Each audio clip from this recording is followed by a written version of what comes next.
Folks, there's no other way but to be all in. Either he's Lord of all or he is not Lord at all. And you can experience the real and authentic, true life change that only God can provide to humanity. See, when we truly encounter Jesus and purpose to know him and follow his teachings, hashtag life change will occur.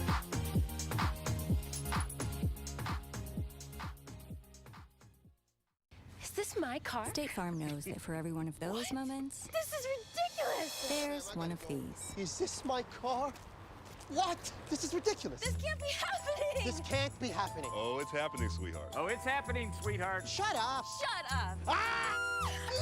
That's why State Farm is there, with car insurance for when things go wrong, but also here with car loans to help life go right. State Farm. Talk to State Farm agent Marty Size or Michelle Rudolph in Albuquerque today. Sadie's is a proud supporter of New Mexico high school sports and athletics, and we here at ProView Networks would like to thank Sadie's for their continued support in helping us bring you all of your New Mexico high school sports coverage.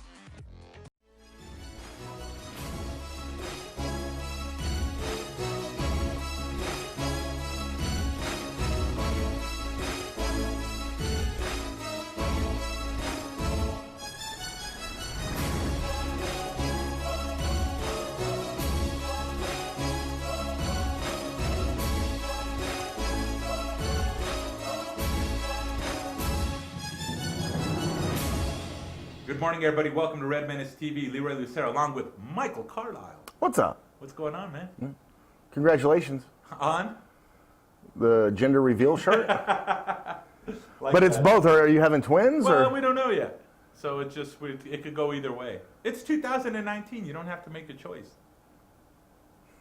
I got nothing. Okay, I hear I got ya. nothing. Hey, speaking of I got nothing, Lobo football plays this Saturday, going up to Boise State. Wow. Well, I'm just saying. I mean, let's be real.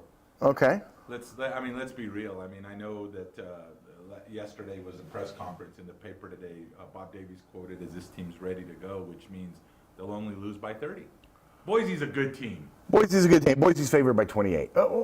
What did you expect Bob Davies to say? No, we're not ready. I don't know what we're going to do, blah, blah, blah. No, of course he's going to say they're ready. I get it. I mean, he's trying to make the best of a good situation.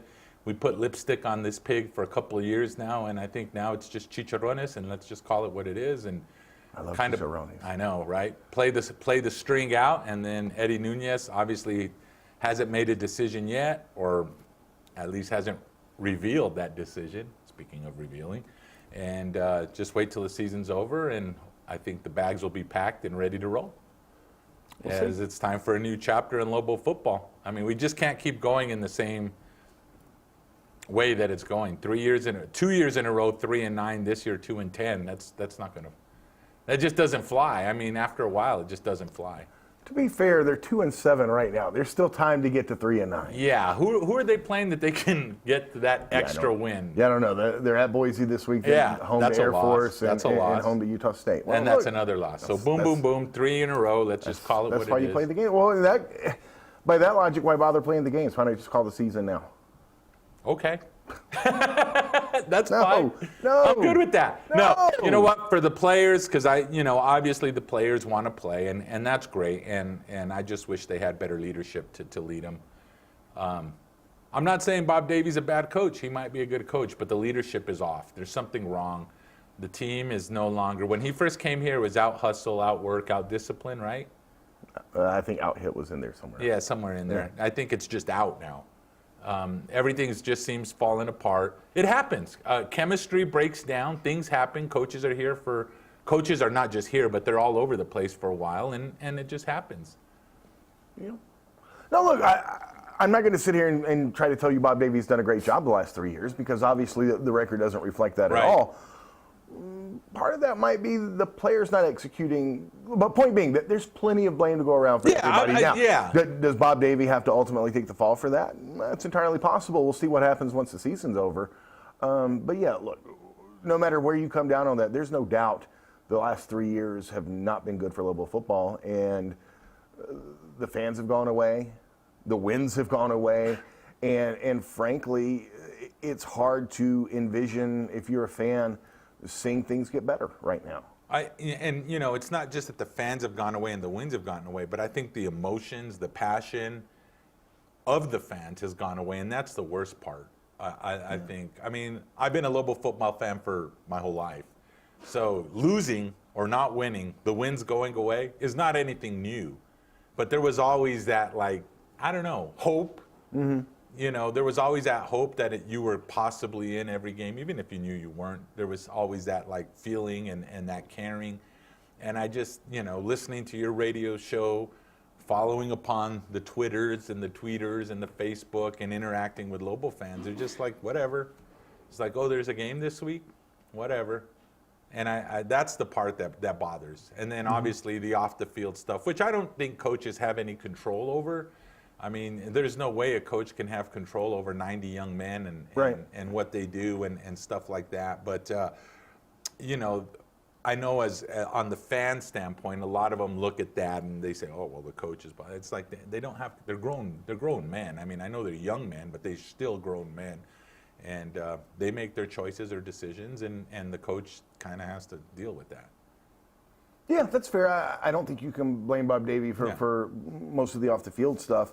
Look, things haven't been going well. And when things don't go well, everything that goes wrong gets magnified that much more. And again, I don't know how many different ways to say it. There's no getting around the fact the last 3 years of Lobo football have not been good.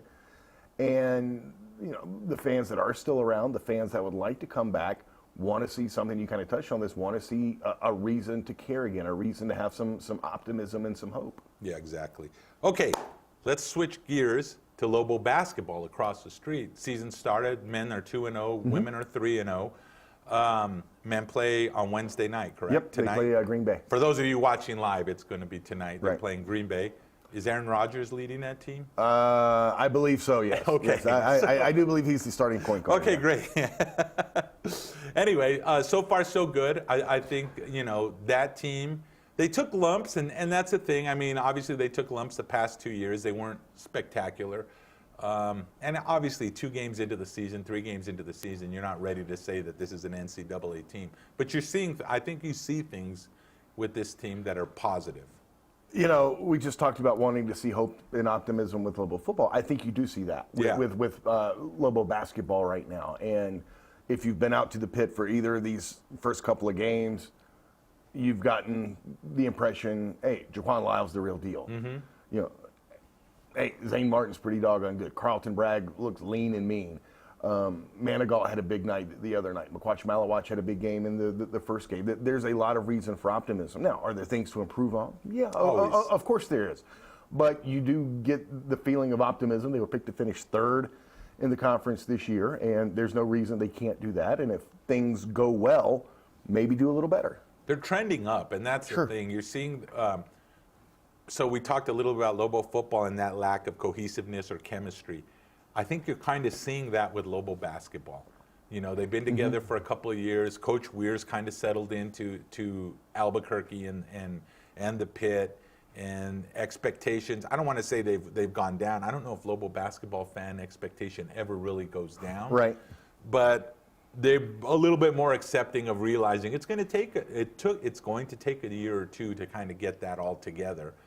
And I think you're seeing that now. And, you know, I know today is signing day, if I'm not mistaken, and the Lobos are expecting 3, possibly 4 recruits to sign on the dotted line. So recruiting has gone well. They're winning. There's some optimism, like you said. And that's the thing, we're Lobo fan, being Lobo fan, who have stayed away from the pit, let's be honest, for the past couple of years. I think they'll start coming back a little bit, at least dipping their toe in the water. And you certainly hope that's the case. Dipping the toe in the water, that's probably a good way to put it. But again, when a program gives you optimism, whether it's football, basketball, baseball, what have you, there's certainly going to be more interest. And with Lobo basketball, there is a lot of optimism right now. So certainly there's a lot of fan interest here in the early part of the season. And assuming things go well, that optimism will hopefully continue to grow and grow. And that'll result in more and more people coming back to the pit. So I know that UNM plays Wisconsin today. Green Bay. Green Bay, Wisconsin, I think is what they're called. It's just Green Bay now. Just Green Bay now. They dropped the Wisconsin part. Much like Cal State Northridge wants to be CSUN. Okay. Green Bay wants their own identity. They don't want to be Wisconsin Green Bay. So they're they not just want to be Green GB Bay. Whisk or something like that, like CSUN? Okay. No. But the game that I think global fans have to be excited about, looking forward to, especially after they kind of smashed New Mexico State, was against UTEP. Yeah. That game's coming up, and that'll be game next might week. Now, you've still got 2 games before then. You've got the game tonight against Green Bay. You've got McNeese on Saturday. But then next week you've got UTEP and the Aggies. I mean, you don't overlook anyone in basketball. Ask Kentucky. But how did you like that, though, as a Duke fan? Oh, yeah, I got no love for Kentucky. Yeah, I figured that. I just thought I'd throw that in there to make you feel good. I mean, your Redskins have been trash all year, so we'll throw you a little bone there with the Kentucky loss. But you don't overlook anybody, and obviously Coach Weir is going to be preaching that, but you got to like that old school whack border mentality of Texas and New Mexico playing the Miners. And then, like I said, they pretty much handled New Mexico State. Was it last night? Yes. Yeah. So that could be a good game. That could be some excitement. That could be that first game in the pit where you're going to see people excited and ready to. Or no, that's down in. Both of those Paso, are on the road. Yeah. And then, of course, we're waiting for New Mexico State to do the home and home, and I think that's some excitement as well. For sure. And then you get into conference play, which is always exciting, even more so this year with Steve Alford and Craig Neal being at Nevada. And Nevada will come here in January. So, I mean, yeah, there's a lot of reason for excitement right now with Lobo basketball. So let me ask you a good question here, because I don't know, because I, you know, being at work and school and stuff, I don't always get to listen to your show all the hours. School. Sorry. You're 70 years old. I know. But I noticed in the paper that, and maybe we'll have to get him down here to talk about it, Jeff Grammer's been mentioning a little bit about Nevada and what's going on with St. Stephen there. And I'm wondering, is he poking the tiger a little bit of Lobo fans, trying to gin up that rivalry, or is it just fanboy status? Are you guys doing that on the radio show? No, and look, as far as what Grammer does, he does the same thing about Utah State and other teams that are good in the conference. I know, but it's different. Is it? I think so. As a fan, I think it's Is it different, or do you just care about it more because it's Alford and Neal? That's what I'm saying. Okay. I'm trying to take the idea of being a fan, not. I realize you're trying to manufacture excitement. Of course. Well, I don't have to. I don't think it has to be manufactured. I think it's there. Well, no, that's my point. But you kind of hinted at the fact that maybe Grammer was trying to manufacture excitement. I don't think so at all. No, he's keeping you up to date on what other teams in the conference are doing. You take more notice when it's the better teams in the conference, and certainly you'll take more notice when it's the 2 former head coaches at UNM now both coaching at Nevada. So I think, let's use an analogy. This is like a nice steak on the grill, so it's already, people are anticipating, but it's like just adding a little extra seasoning just to make it perfect. Sure. Okay. That's the way I look at it. Just a little something, little extra, just a little poke, just to remember, to remind everyone, as if they needed reminding. It's poke the bear, by the way, not poke the tiger. Well, you could pull the tiger's tail and poke the bear. Do you like that better? I guess. Is that okay? Dude, compared to that shirt, yeah. Hey, it's this okay. is a nice shirt. Don't be hating on this shirt. This is one of the nicest shirts that I own. Come on. It's pretty. And it's handsome at the same time. So anyway, we're going to go ahead and take a quick break, and then we'll come back. And I want to talk about something that was in the newspaper today. And obviously, the New Mexico United wanting to start talking about a new stadium. So I want to talk a little bit about that, and then we could also talk about NFL. We'll be back with more Red Menace TV after this.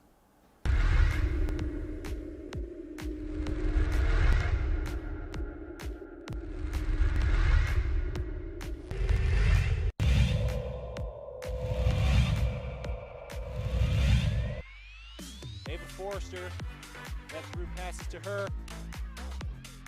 She sets it up, and there's a goal for Ava Forrester. Sandia Prep goes up by 2.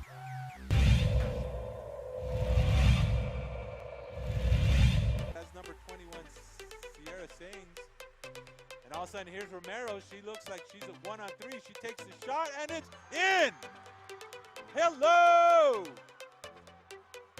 Grace Romero makes it 2-0 St. Pius.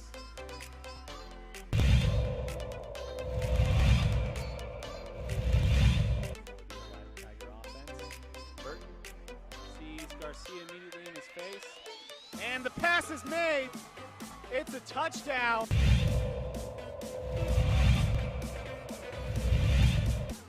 Boya, he's going to send it in. Dama! 2-0!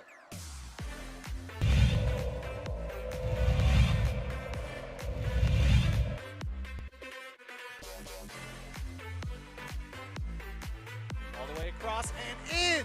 That is another goal. Finally, Machuga finds her goal. Machuga, the header. And Volcano Vista has almost certainly put this one away.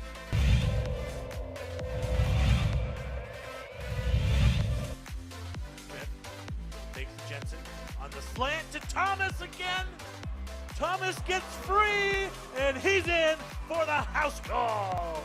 Touchdown, Bears. They answer right away. That you want to see. Lucio Chavez, Lobato, he wants to go through. Tarango's going to step in front of it. Tarango on the left foot! Yes! An answer right back, and it's 2-1!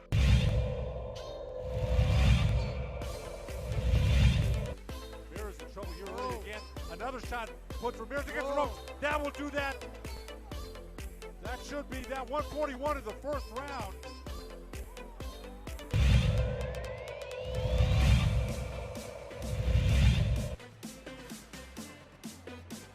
They've done it! St. Banks on top of the 3A world.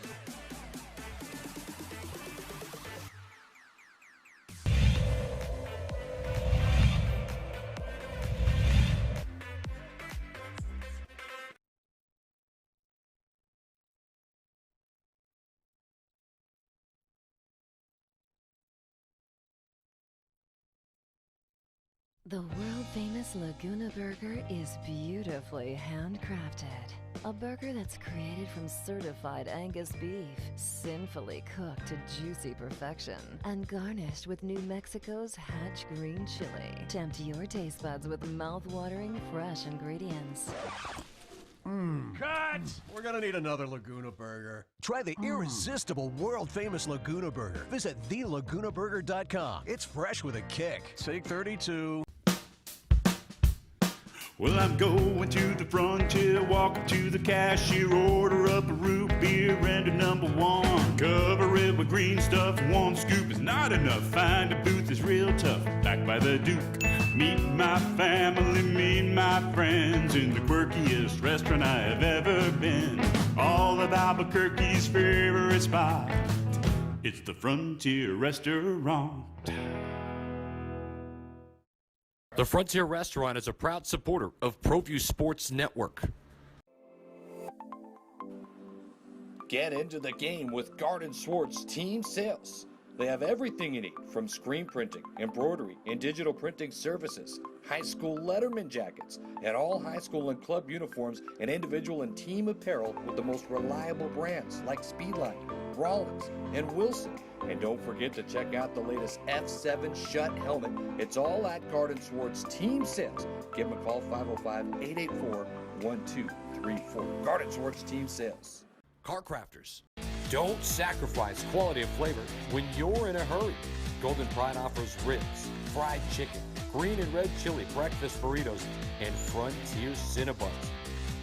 4 great locations, or visit us online at goldenpride@abq.com. Golden Pride Barbecue Chicken and Ribs, proud supporter of ProView Sports Network.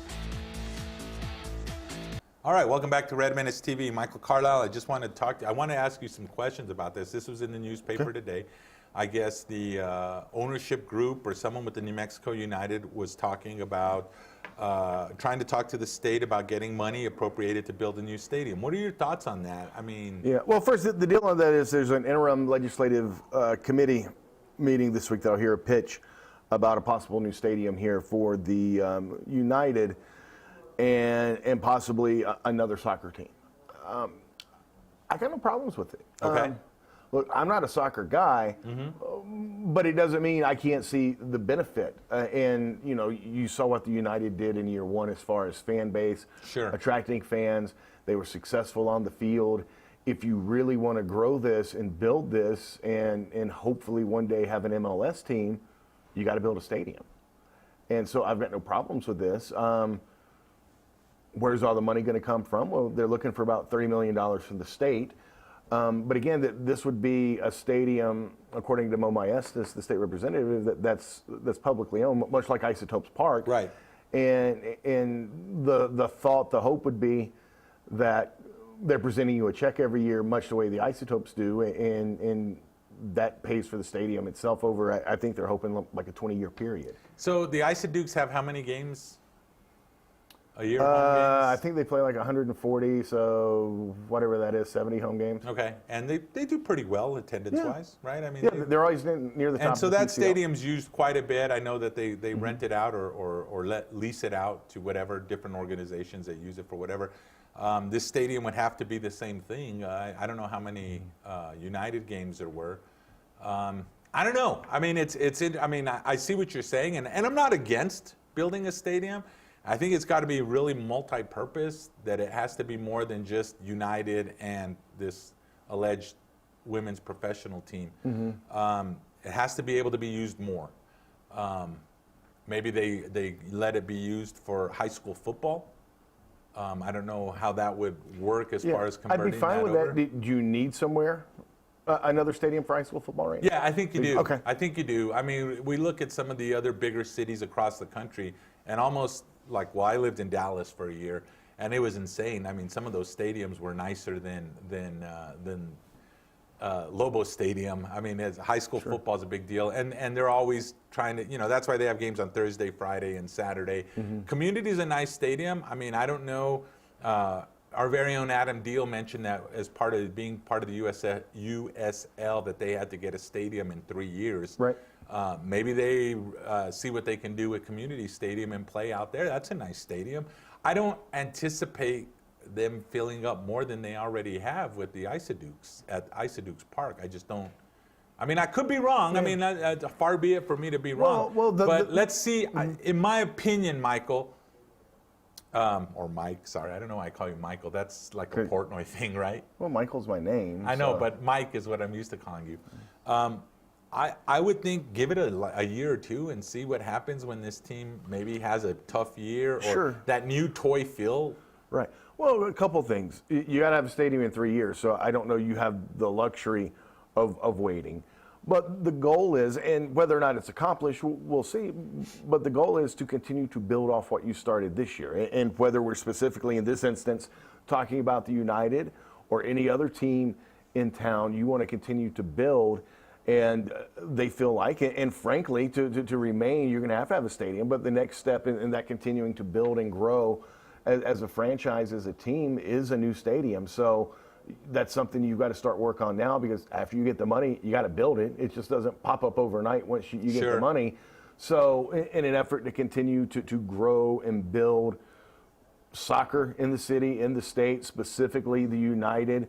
And again, the goal with this is always to eventually become an MLS team. Right. You got to build a stadium, and it's got to be a stadium that you could add on to at some point if need be, to satisfy MLS needs, if you get where you're hoping to get to. And I'm totally good with privately funded stadium, to be honest with you. I mean, if they can privately fund it, I'm totally down with that. I just don't know if there's the public funds in the state as poor as New Mexico, needing so many You don't things. privately fund anything here, though. I mean, I know, like and that's why everything's a mess. Right. I mean, honestly, look how hard the whole naming rights deal at UNM was. No, I'm being dead serious here, because it's hard to find companies that have that kind of money, that are willing to invest that type of money. Sure. In something like, you brought up living in Dallas for a year and all the cathedrals. Nice. There we go, easy for me to say, that they build for high school stadiums there. Yeah. Right, that's Texas. Exactly. Where high school football rules. People take off work on Fridays to go to high school games. A little bit different here. It does. Doesn't mean you can't try to be successful and be as successful as you can be, whether it's high school football or soccer or whatever, but it's a lot more difficult here than it is in Texas to go out and say, hey, we need to build a new stadium, and then people line up to chip in money for it. Nice. Cool. I don't know if it's settled. Did we settle anything? Well, no, I think we're both in agreement in that we're fine with it. I'm with you. Whenever anybody for anything wants a lot of state money, which is our taxes, you're a little hesitant. But you've got to make a commitment. Do you enjoy soccer? Do you want soccer to be successful here?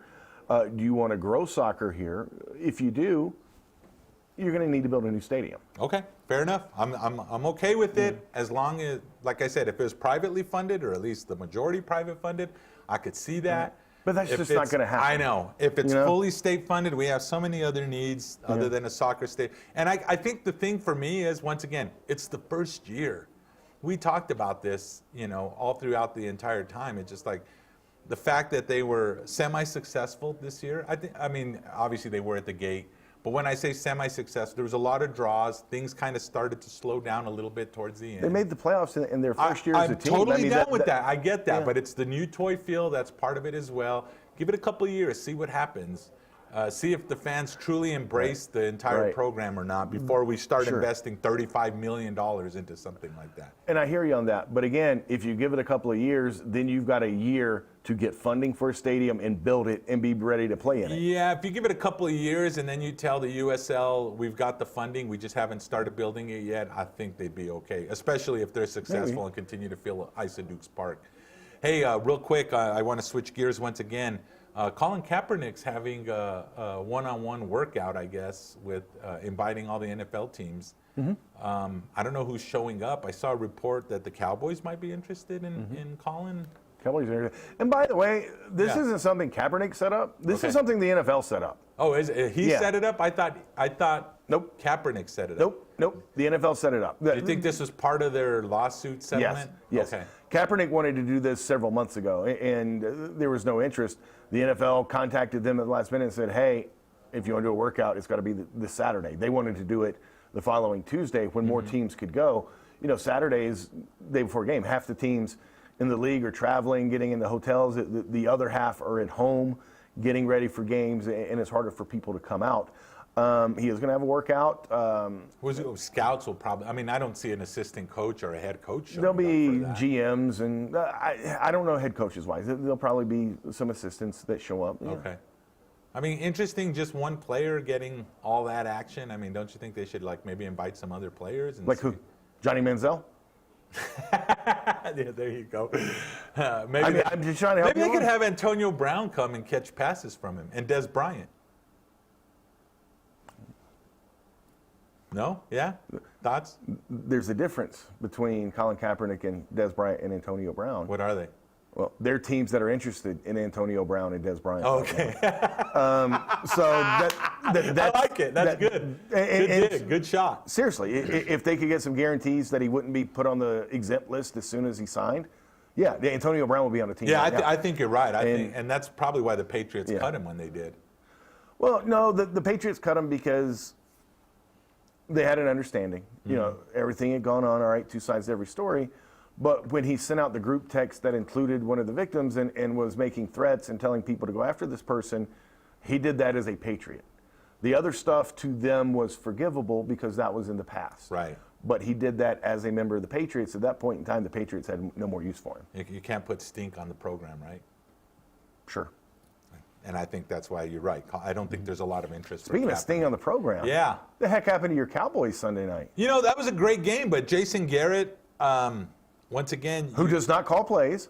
That's but he's still in charge. Whether it's Kellen, come on, a head coach is going to will make decisions. And I get it. I get they were trying to run the clock out, but man, when your quarterback and your wide receivers are so in sync the way they were, to all of a sudden go to the running back who really the running game hadn't been anything the whole game. No, I think Zeke ran for 74 yards. And it was it looked bad too. Just keep going with what you're going. Win the game. You walk away, and I don't know. They need that black cat that was there at. Black cat was announced as a starter for the Cowboys on Sunday night. I don't know what happened. On the big jumbotron. But it was rough. Hey, maybe the Redskins could use a quarterback. Colin Kaepernick's available. They couldn't do any worse, could they? He's better than what they got right now. Yeah, and maybe that's the thing. There's a few teams that maybe need something like that. I don't know. Yeah. It'll be interesting. Oh, look, I'd have no problems if Washington signed Colin Kaepernick. I don't think it happens, but I have no I don't problems think with anyone that. signs him, to be honest with you. I don't. At this point, I don't either. He's been out of the league it's for always since the same. 2016. It's always you have to get. It's the gamble is, do you want the other stuff for a backup quarterback? That's all it is. All right. Hey, we're at the end of the show. Neither one of us are backups. We're first stringers. You should back up and put on a different Change shirt. my shirt. For Alden Iowani, for Michael Carlisle, Leroy Lucero, Red Menace TV. We'll see you next week. God bless you all. Good Lord.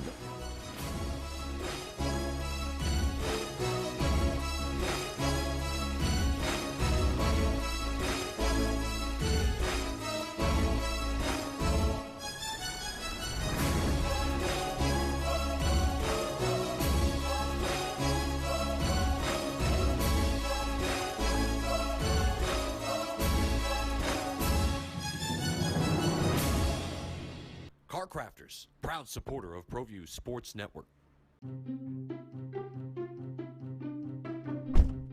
Are you sure we're supposed to be doing this? Don't worry, I've watched him do it 1,000 times. Come on, what's the worst that can happen? No! Bad dog! Hi, welcome to Car Crafters. What happened? Don't worry, we'll make it like it never happened. Car Crafters, it's like it never happened. What is glamour? Frailty. What is desire? Diamonds. They say a life lived without passion is hardly worth living. Ma'am? Ma'am? Ma'am? Dang, this one made me feel all special. To win the race, I can't even explain how, in fact, I'm getting goosebumps right now talking about it. No matter where you go, you're an Indy 500 winner. The only way to be successful in racing is to stay on top of the technical edge, and we've done that with our dealership. So a lot of the technology in our service department and sales processes, everything is the very latest. That gives you an edge. That's being competitive in the car business. You can take it any way you want, but that's the truth.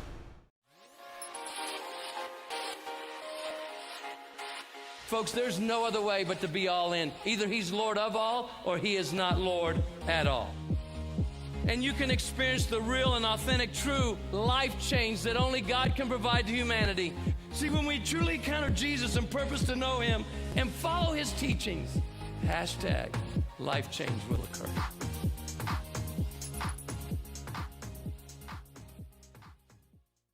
Is this my car? State Farm knows that for every one of those moments, This is ridiculous! there's one of these. Is this my car? What?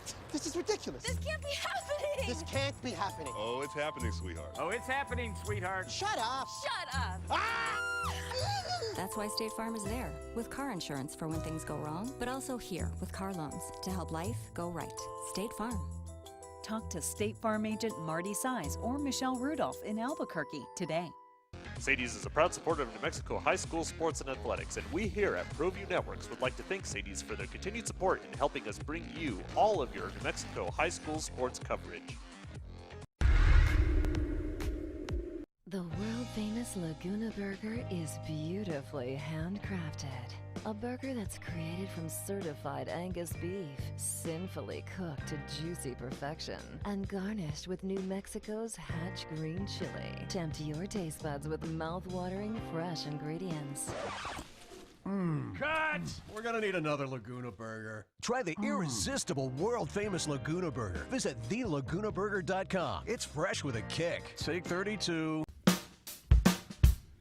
Well, I'm going to the frontier, walk up to the cashier, order up a root beer and a number one. Cover it with green stuff, one scoop is not enough. Find a booth is real tough, back by the Duke. Meet my family, meet my friends in the quirkiest restaurant I have ever been.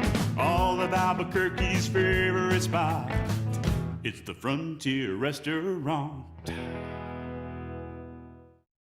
The Frontier Restaurant is a proud supporter of ProView Sports Network. Get into the game with Garden Swartz Team Sales. They have everything you need from screen printing, embroidery, and digital printing services, high school letterman jackets, and all high school and club uniforms and individual and team apparel with the most reliable brands like Speedline, Rawlings, and Wilson. And don't forget to check out the latest F7 Shut helmet. It's all at Garden Swartz Team Sales. Give them a call, 505-884-1234. Garden Swartz Team Sales. Don't sacrifice quality and flavor when you're in a hurry. Golden Pride offers ribs, fried chicken, green and red chili breakfast burritos, and Frontier Cinnabons. 4 great locations, or visit us online at goldenpride@abq.com. Golden Pride Barbecue Chicken and Ribs, proud supporter of ProView Sports Network. Car Crafters, proud supporter of ProView Sports Network. Are you sure we're supposed to be doing this? Don't worry, I've watched him do it 1,000 times. Come on, what's the worst that can happen? No! Bad dog! Hi, welcome to Car Crafters. What happened? Don't worry, we'll make it like it never happened. Car crafters, it's like it never happened. What is glamour? Frailty. What is desire? Diamonds. They say a life lived without passion is hardly worth living. Ma'am? Ma'am? Ma'am? Dang, this one made me feel all special. To win the race, I can't even explain how, in fact, I'm getting goosebumps right now talking about it. No matter where you go, you're an Indy 500 winner. The only way to be successful in racing is to stay on top of the technical edge, and we've done that with our dealership.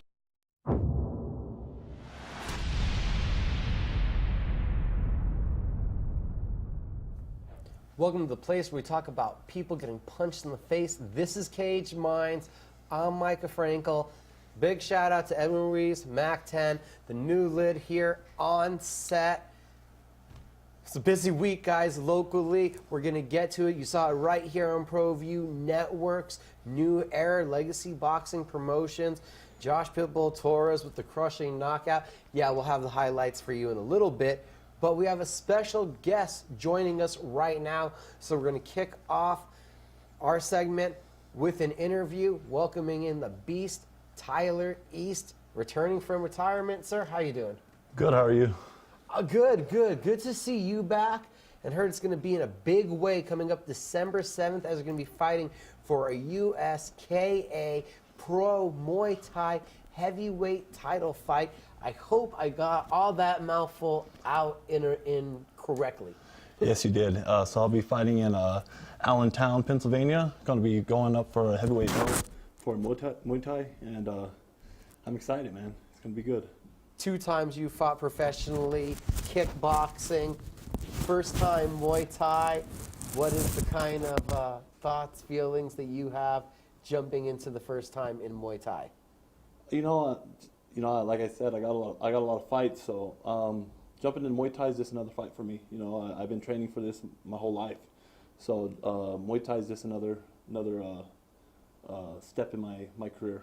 How different is training Muay Thai from having done MMA, boxing, kickboxing in the past?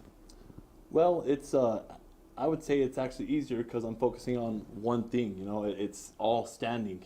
You know, in my MMA and other fights, I'm working ground, I'm working wrestling. I have all these other things to focus on. So really focusing on just one thing, which is my standing, is actually a lot easier.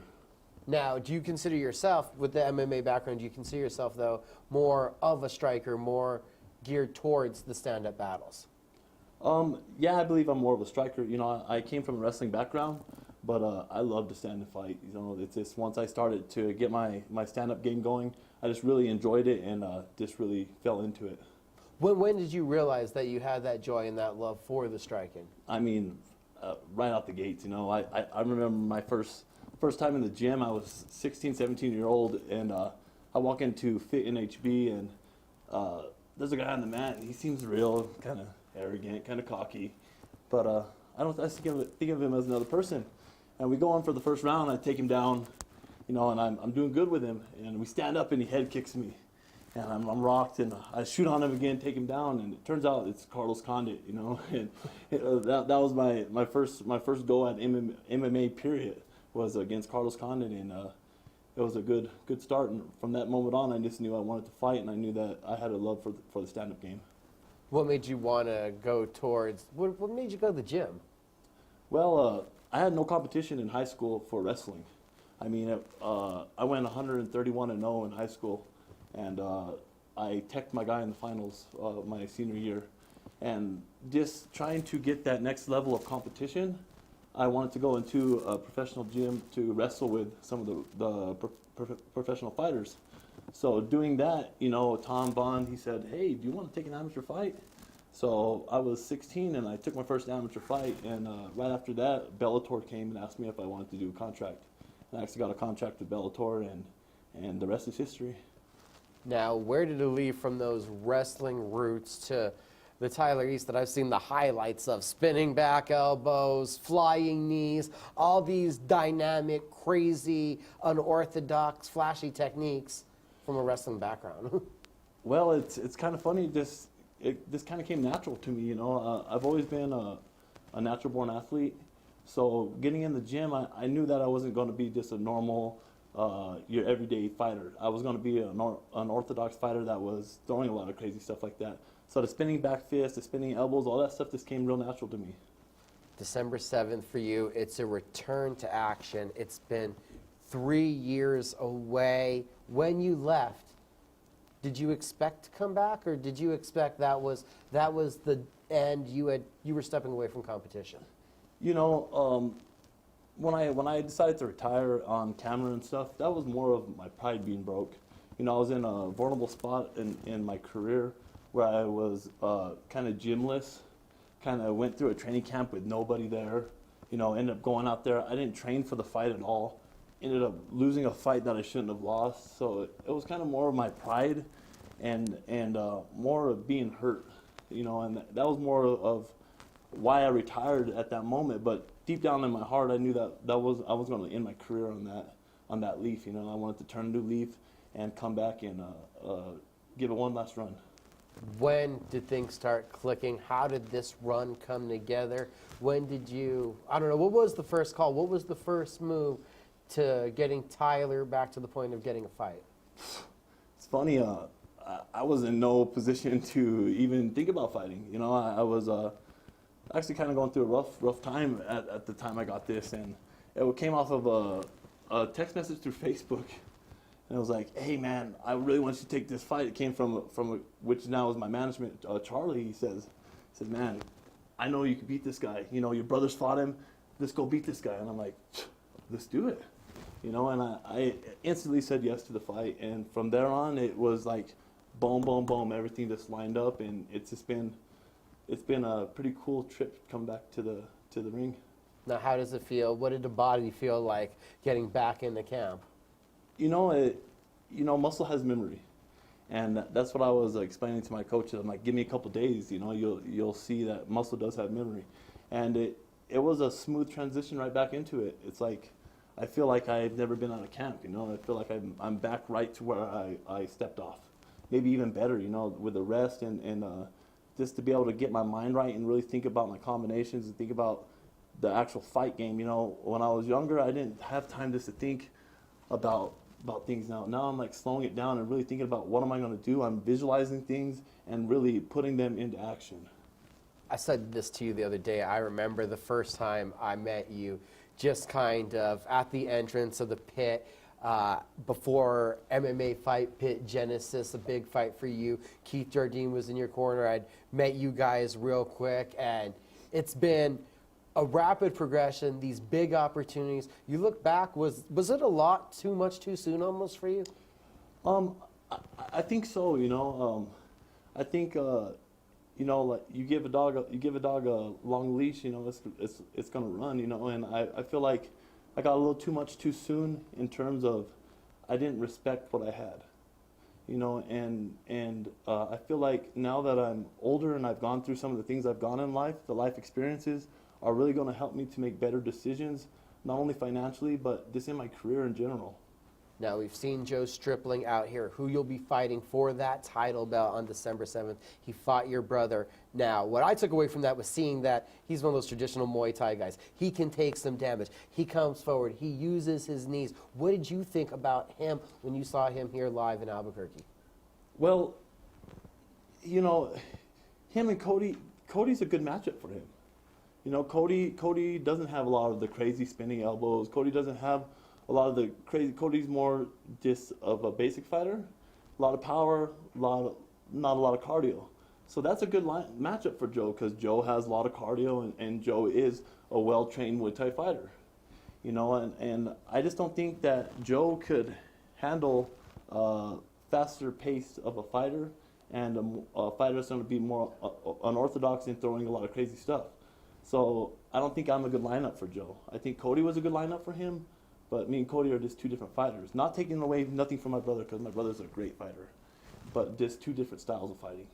Now, what do you do come home with that title belt? What do I do when I come home for that? What do you do to come home with that title belt? I'm just training to be the best. I'm not training for Bazooka Joe, or I'm not training for this guy or that guy. I'm training for the best in the world at all times, and I'm training to be the best in the world. And when I look at myself and I picture myself, I believe I am one of the best in the world. Talking about best in the world, what is the objective, the focus of this return? MMA, boxing, kickboxing, anything that comes along, what are you open to? I'll be a champion in anything they throw in front of me. If they want to throw a boxing contract in front of me, I'll be a champion in that.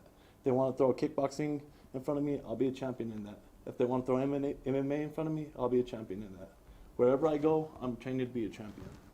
He's found a new fire. He's looking to pick up a title belt December 7th. It's good to see the Beast back. And I can tell you from being around this man, not even just in the MMA setting, but I've worked with him too before. This is a different guy. It's good to see him in this place. It's great to have you on today, Tyler. Thank you for coming on. Thank you so much, yeah. Guys, we'll be back with more Cage Minds in just a moment.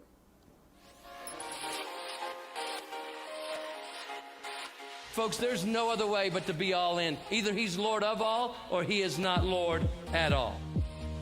And you can experience the real and authentic, true life change that only God can provide to humanity. See, when we truly encounter Jesus and purpose to know him and follow his teachings, hashtag life change will occur.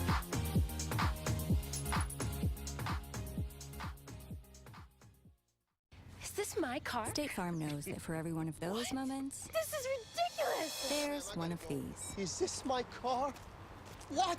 This is ridiculous. This can't be happening! This can't be happening. Oh, it's happening, sweetheart. Oh, it's happening, sweetheart. Shut up. Shut up! That's why State Farm is there, with car insurance for when things go wrong, but also here with car loans to help life go right. State Farm. Talk to State Farm agent Marty Size or Michelle Rudolph in Albuquerque today. Sadie's is a proud supporter of New Mexico high school sports and athletics, and we here at ProView Networks would like to thank Sadie's for their continued support in helping us bring you all of your New Mexico high school sports coverage.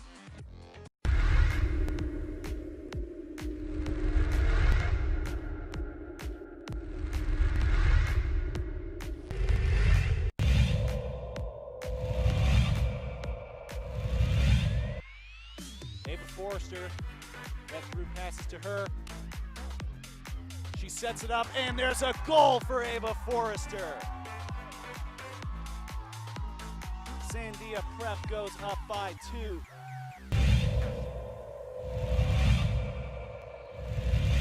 That's number 21, Sierra Sings. And all of a sudden, here's Romero. She looks like she's a 1-on-3. She takes the shot, and it's in! Hello! Grace Romero makes it 2-0 St. Pius.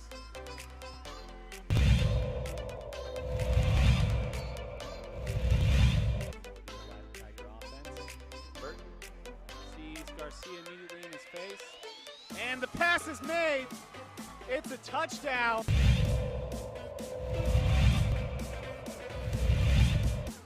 Boya is going to send it in. Dama! 2-0!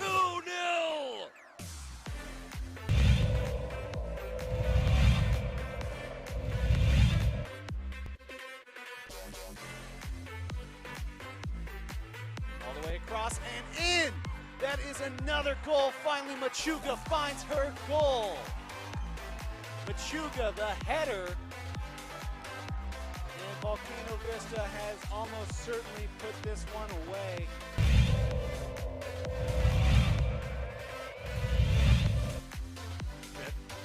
Takes Jensen on the slant to Thomas again. Thomas gets free, and he's in for the house call. Touchdown, Bears. They answer right away.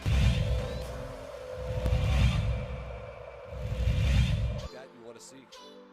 Felicio Chavez, Lobato, he wants to go through. Tarango's going to step in front of it. Tarango on the left foot! Yes! An answer right back, and it's 2-1!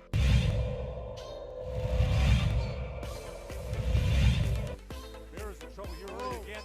Another shot puts Ramirez against the ropes. That will do that. That should be that 141 in the first round.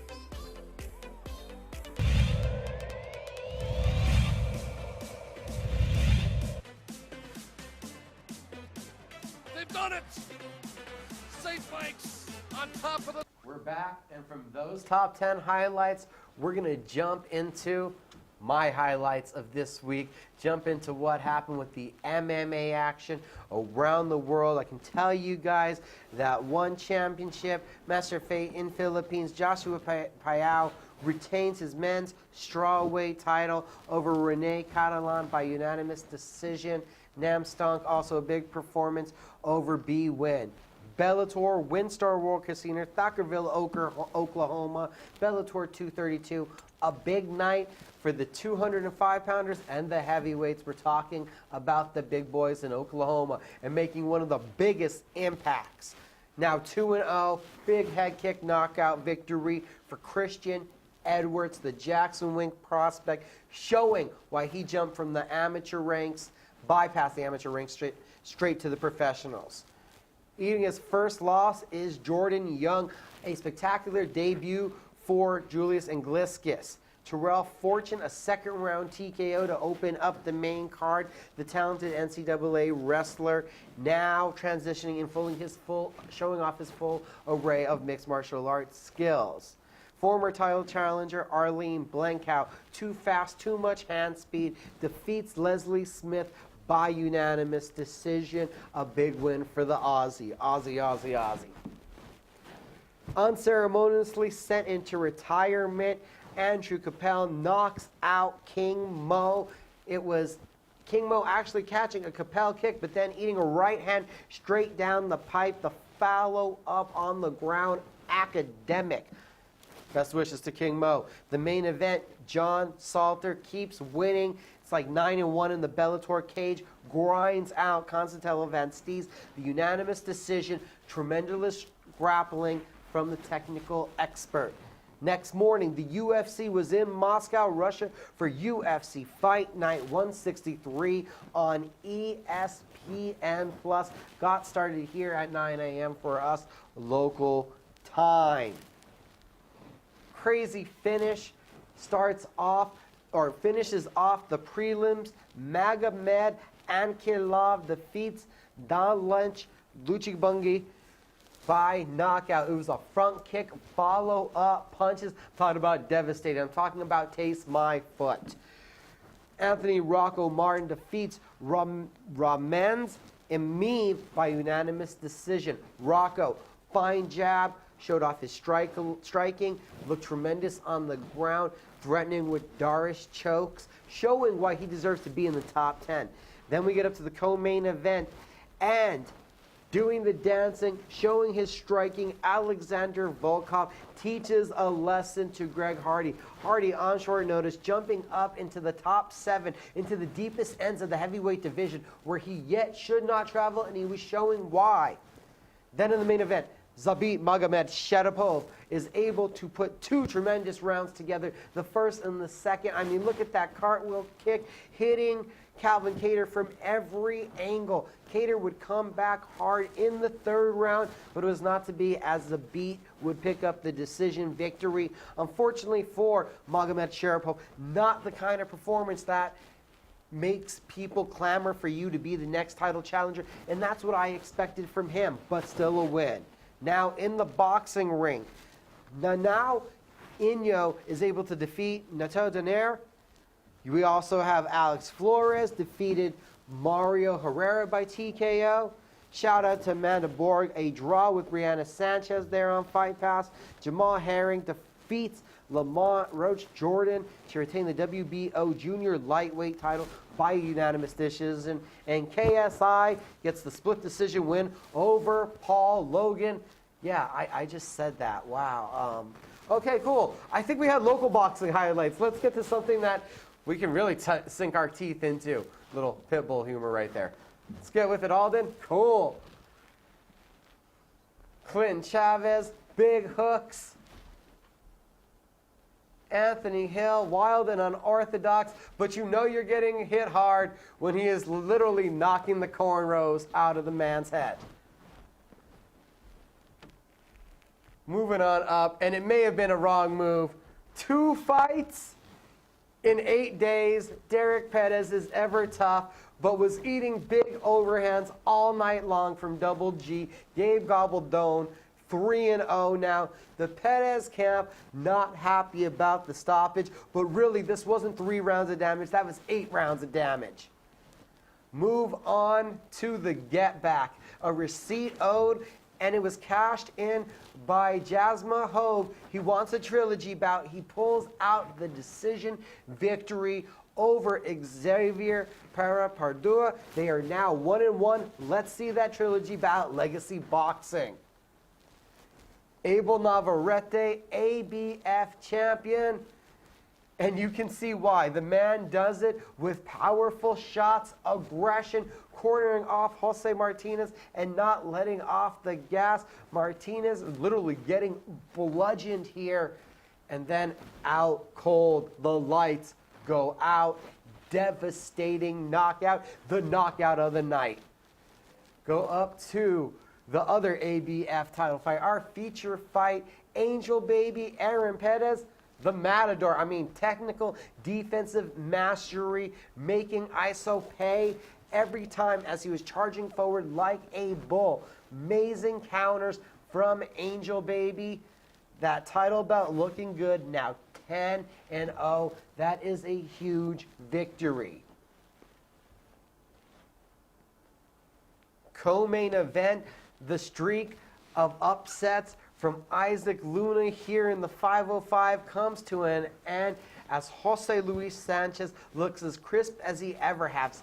Physically looks better than he ever has and was able to land the bigger, harder shots, avoid the overhands of Luna.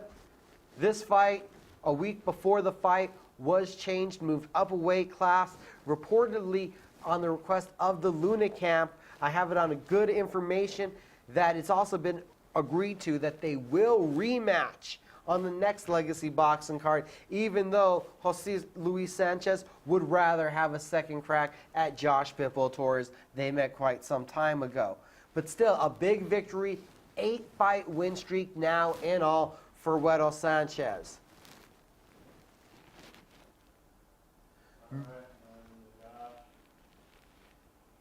And we move on up to the crushing, devastating body shot. Look back at it. It's not actually to the liver, ladies and gentlemen. That thing looks like it's just straight to a rib, nearly the kidney area. Juan Caris going down in monster amounts of pain. The bout immediately stopped. No need for a 10 count. The post-fight interview, Josh Pitbull Torres said he had to make a statement. He knew that the first time around at Tingley Coliseum, the fight was too close. The decision was questionable. He came out victorious, but had to make a statement. And on Saturday night, he did just that. As Pitbull says, he wants a big fight. Hopefully we'll see Josh Torres there on the big stage. We should move on, though, to talk about what we're going to see lined up for this weekend's action. Start off the weekend with Bellator. Bellator is over in Israel. You're going to see Sergey Karatanov versus Linton Vassell in the main event. Roger Mortha versus Sydney Outlaw. Outlaw's promotional debut on an 8-fight win streak is the co-main event. Paige Van Zandt's husband, Austin Vanderford, and former title challenger at the featherweight division, Olga Rubin, are both going to be in action. Father and son combination, Hami and Ivy Gonzalez, are both going to be also on the card. Tremendous grapplers. Hami there on your screen with the Batman tattoo. LFA 78, as the LFA is in Belton, Texas for their debut on UFC Fight Pass. Main event, bantamweights, Adrian Yanez takes on Kyle Estrada. Got to talk to Kyle. That's up at cageminds.com. Haley Cohen, the tumbling and gymnastics standout from Baylor, takes on Lisa Maldon, the upset specialist who's used to fighting on the road. Husband and wife make history. JP and Cheyenne Bays, the first set of husband and wife to compete on the same card. That's happening at LFA 78, their debut on UFC Fight Pass. One championship, Age of Dragon from Beijing, China.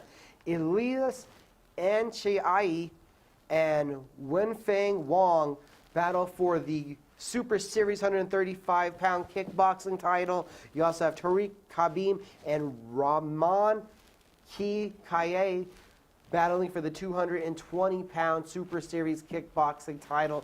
That is one championship. You can check that out via BR Live or globally on the One Championship Super app. The UFC is back in Brazil, Sao Paulo. UFC Fight Night 164. Again, we're on ESPN+. Number 6 light heavyweight Jan Blachowicz, who's won 5 of 6, faces number 8 ranked middleweight, former Strikeforce champion Ronaldo Jacare Souza. The co-main event has Mauricio Shogun, who the former Pride and UFC champion, versus on short notice Paul Craig from Scotland, has all of his UFC victories by dynamic submission victory. All-time leader in submission victories in the UFC's history, Charles Oliveira faces Jared Fash Gordon in a feature fight.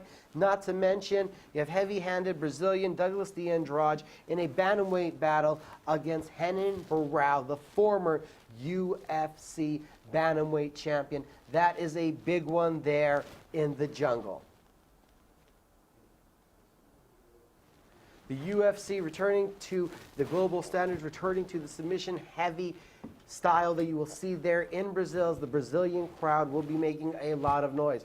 Don't forget, also on that card, we have the debut of Contender Series alum Tracy Cortez. Fight Pass will also be your home for CFFC 79, Pat Sabatelli versus Maru Chatel. It's a featherweight bout. For that featherweight title, you have Alexander Ketchlov versus Rafian Stotts for the bantamweight title. Juan Gonzalez, interview with him up at cageminds.com, faces Nicholas Mota for the lightweight title. Sean Teed versus Ben Ryder for the heavyweight crown. That is Saturday night on UFC Fight Pass. A lot of MMA action to check out. There's a little bit of national boxing action going to, but I believe we've actually ran out of time for this week. I've went a little over. Got to thank one more time Tyler East for coming on. Got to thank Alden for the producing, giving us the Legacy Boxing Promotion highlights. This has been Cage Minds and Red Menace. Thanks for watching this week, everybody. Don't sacrifice quality and flavor when you're in a hurry. Golden Pride offers ribs, fried chicken, green and red chili breakfast burritos, and Frontier Cinnabons.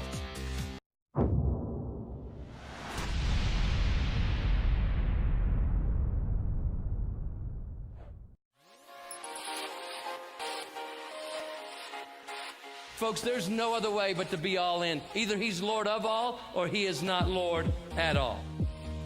And you can experience the real and authentic, true life change that only God can provide to humanity. See, when